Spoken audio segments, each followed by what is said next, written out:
Kita ke informasi yang pertama, Tribuners. Gubernur Maluku Utara Serly Laos paparkan hasil survei jalan rusak. Pelapor paling banyak dari 3 kabupaten ini. Gubernur Maluku Utara Serly Laos memaparkan laporan kerusakan jalan dan jembatan yang dikumpulkan melalui survei bertajuk Lapor Kerusakan Jalan dan Jembatan Malut.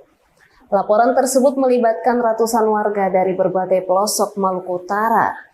Serly Laos memaparkan hasil tersebut pada kegiatan Musyawarah Perencanaan Pembangunan atau Musrenbang, Rencana Kerja Pemerintah Daerah atau RKPD Provinsi Maluku Utara tahun 2026.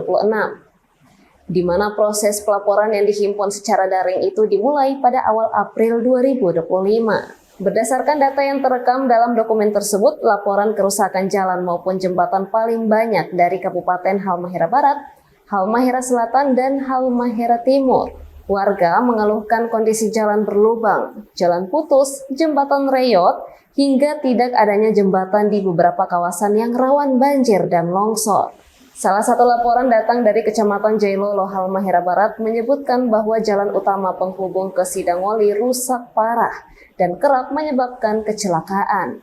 Keluhan serupa juga datang dari wilayah Loloda, Halmahera Barat yang hingga kini belum memiliki jembatan penyeberangan. Warga di sana harus melintasi sungai dengan kendaraan bermotor saat air surut atau bahkan menggunakan rakit saat banjir datang. Sementara di Halmahera Selatan, khususnya di Bacang Timur Tengah, warga melaporkan adanya 6 sungai yang belum memiliki jembatan permanen. Jalan penghubung antar desa pun masih berupa jalan tanah dengan sirtu yang licin dan berbahaya saat hujan. Bahkan pelapor mengatakan bahwa mereka menderita selama bertahun-tahun, anak sekolah pun harus melepas sepatu dan menyeberang sungai. Tak hanya di wilayah pedalaman, kerusakan juga dilaporkan di jalur strategis menuju bandara seperti di Maba Tengah, Halmahera Timur. Jalan menuju Bandara Buli tersebut rusak parah dan tergenang air, padahal merupakan akses vital warga menuju ibu kota kabupaten. Secara umum, laporan-laporan tersebut menuntut respon cepat dari pemerintah provinsi maupun kabupaten kota. Selain karena menyangkut keselamatan warga, akses jalan dan jembatan juga berpengaruh langsung pada aktivitas ekonomi, pendidikan, dan layanan kesehatan. Salah satu temuan menarik dari dokumen ini adalah tingginya inisiatif masyarakat dalam melakukan perbaikan darurat secara mandiri.